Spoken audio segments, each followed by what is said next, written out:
इसके बाद आचार्यों ने कहा कि अगर हम गतियों की अपेक्षा से देखें तो मनुष्य गति की अपेक्षा से देखें तो औदारिक शरीर प्रमुखता से मनुष्यों का होता है, जो पौद्गलिक है,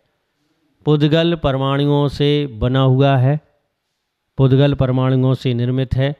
और इसमें पुद्गल द्रव ही इसका कारण है, यानी औदारिक शरीर जिसमें सप्त धातुएं पाई जाती हैं, 7 उपधातुएं पाई जाती हैं, जो स्थूल होता है यानी दिखाई देता है, जो बादर होता है, उसे आचार्यों ने औदारिक शरीर कहा।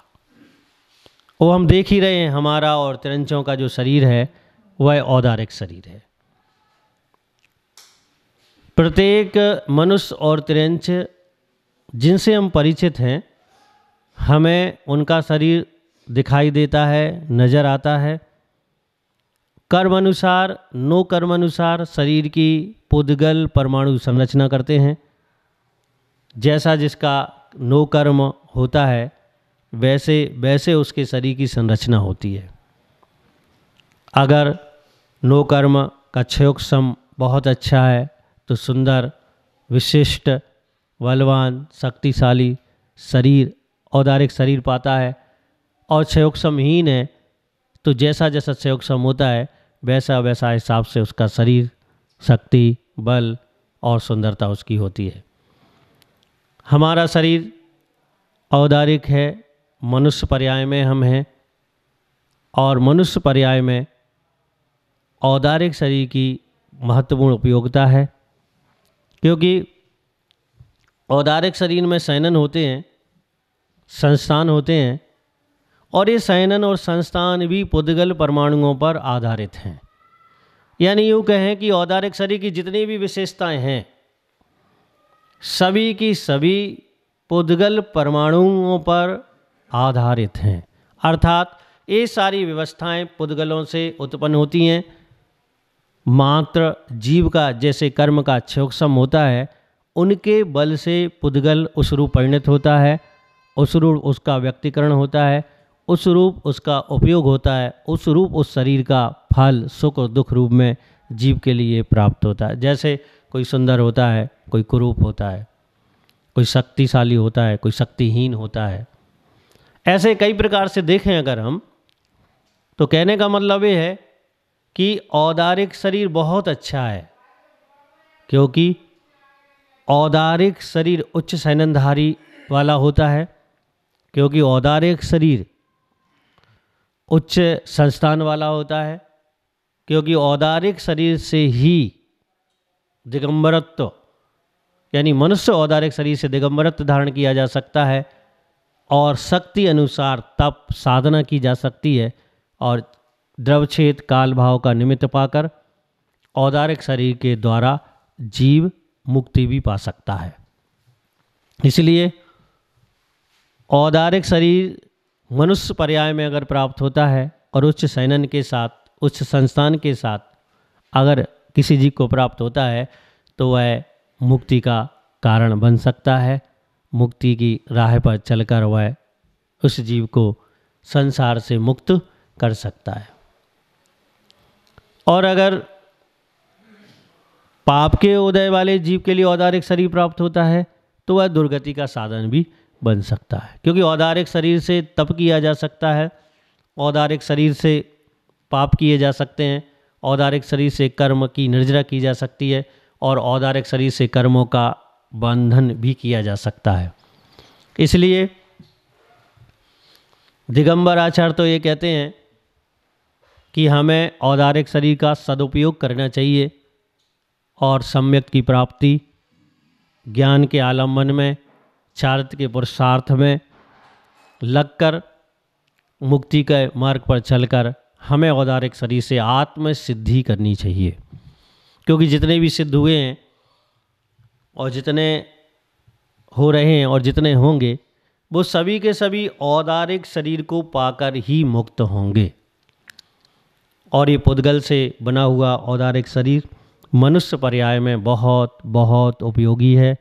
बहुत बहुत आत्म कल्याण में साधन है, साधक है। इसलिए हमें औदारिक शरीर के प्रति सावधान होना चाहिए। औदारिक शरीर के उदय में जो कर्म का व्यक्तिकरण है उसमें समता आदि धारण करके हमें मोक्ष मार्ग को प्रशस्त करना चाहिए। त्रियंचों का भी औदारिक शरीर होता है,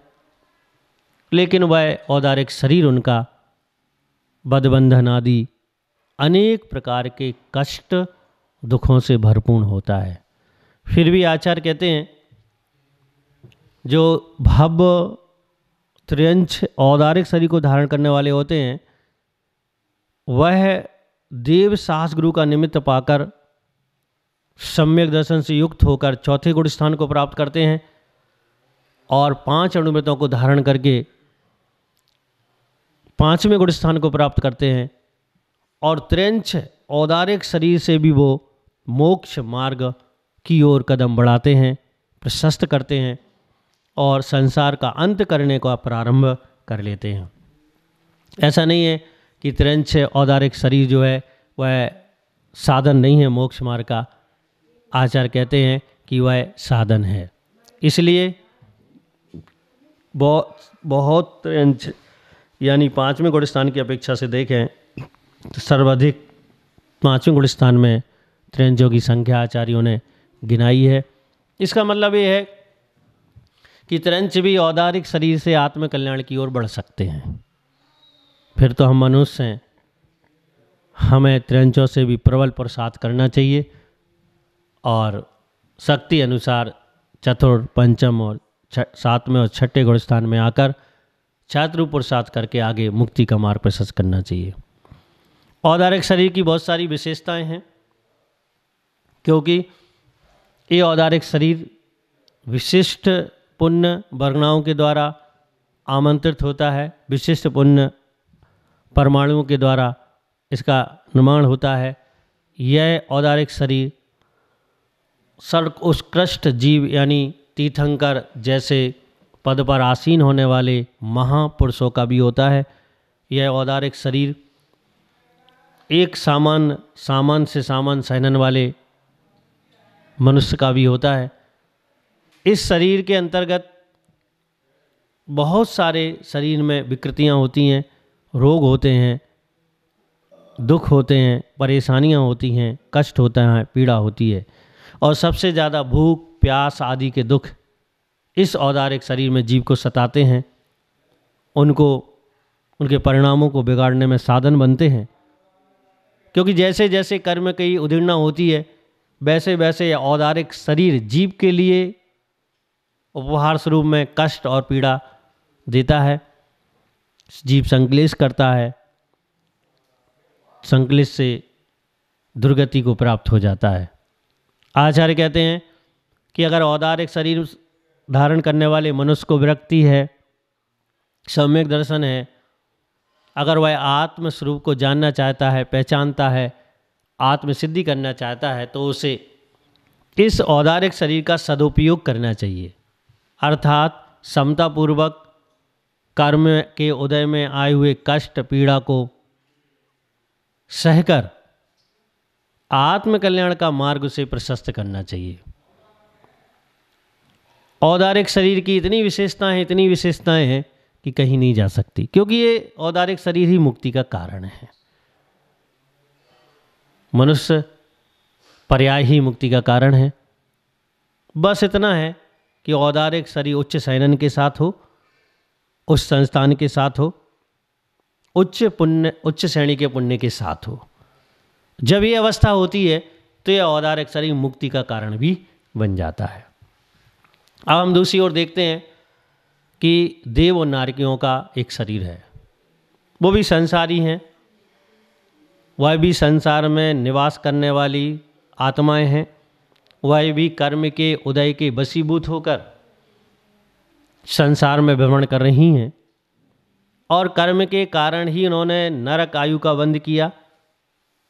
या देवायु का वंद किया और वैकृत शरीर को धारण करने के लिए उनका देवों में या नारकियों में जन्म होगा। वैकृक शरीर सूक्ष्म शरीर को कहते हैं, या जिस शरीर में सप्त धातुएं नहीं पाई जाती हैं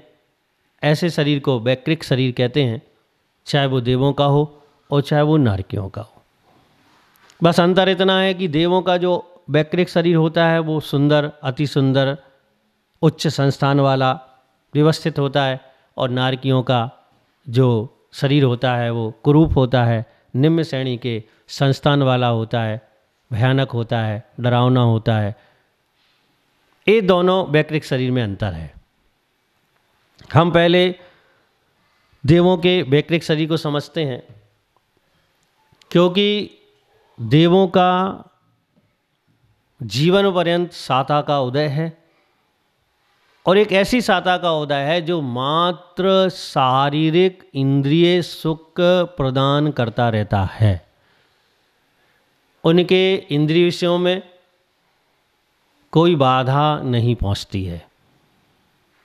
क्योंकि उत्कृष्ट साता के उदय वाले वह स्वर्ग में रहने वाले देव होते हैं,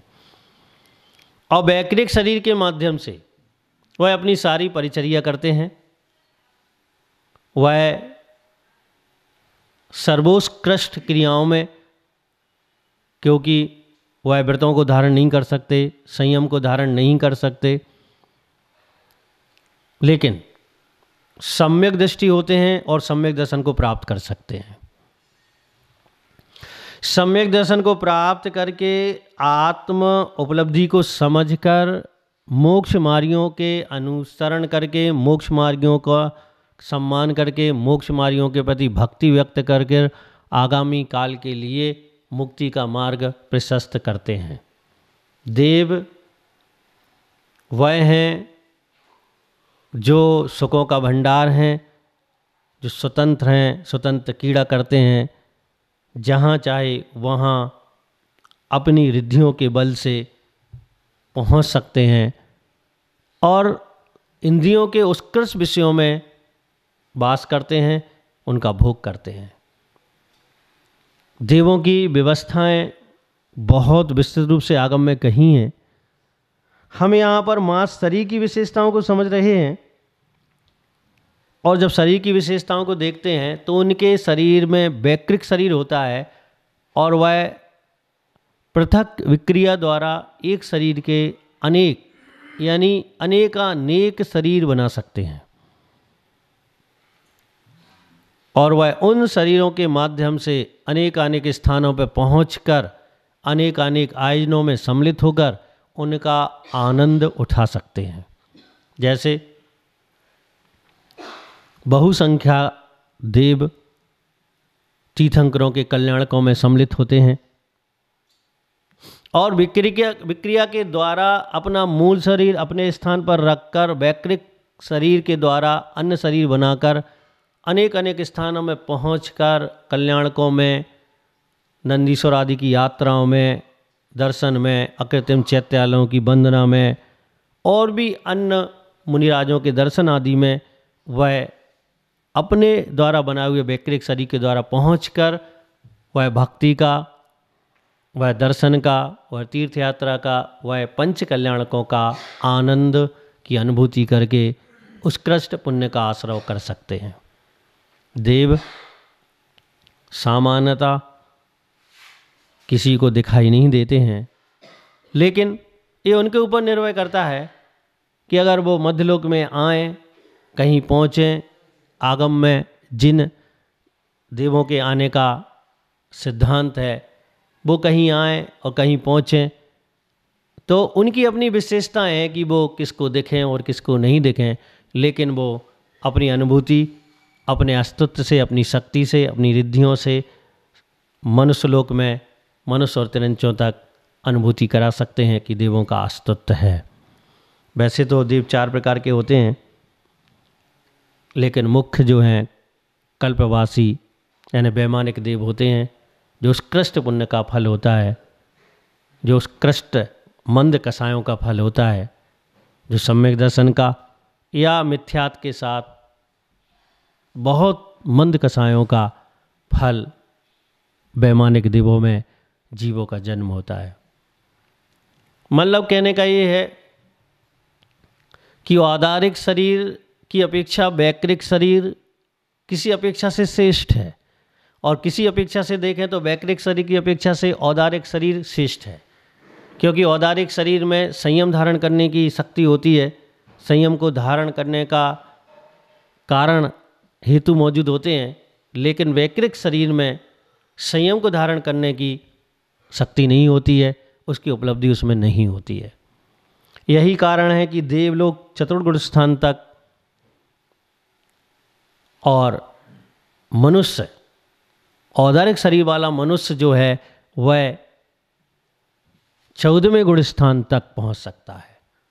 अर्थात मुक्ति को प्राप्त करने के लिए अंतिम कर्म को नष्ट करने की स्थिति को भी प्राप्त हो सकता है। इसलिए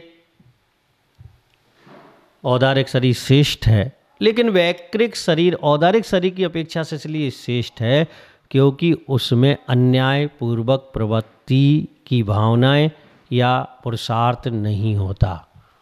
वह उनके निश्चित कर्म अनुसार, उनके पद अनुसार, उनके जन्म अनुसार स्वर्गों में, देवों में उनका निश्चित होता है कि कहाँ उन्हें कितनी, उनके साता का उदय है, कितनी सुविधाएं मिलेंगी, वो उसी में ही संतुष्ट रहकर अपनी सागरों पर्यंत की आयु व्यतीत करते हैं। अब हम वैकृत शरीर में नारकियों को देखते हैं। सब जानते हैं कि नरक का अर्थ होता है दुख, और वो भी ऐसा दुख कि जिसकी कोई सीमा नहीं। और ऐसे भयंकर दुख को भूमि में तीव्र कसायों के द्वारा, पापों के द्वारा, सच्चे धर्म का विरोध करने के कारण और भी अन्य कारणों से जो जीव नरक आयु को बांध लेते हैं, वह इस मध्यलोक के नीचे अधोलोक जो नरक हैं उनमें उनका जन्म होता है, और वहाँ पर इन सप्त भूमियों में जन्म लेते हैं, और भूमि के स्पर्श का कष्ट, भूख प्यास का कष्ट, वहाँ पर परस्परों धीरे दुखा, एक दूसरे के द्वारा दिए गए दुख उत्पन्न आदि आदि, यह जो वैकृत नारकियों का शरीर है मात्र दुखों का घर है, मात्र दुखों का कारण है, मात्र दुखों का ही हेतु है।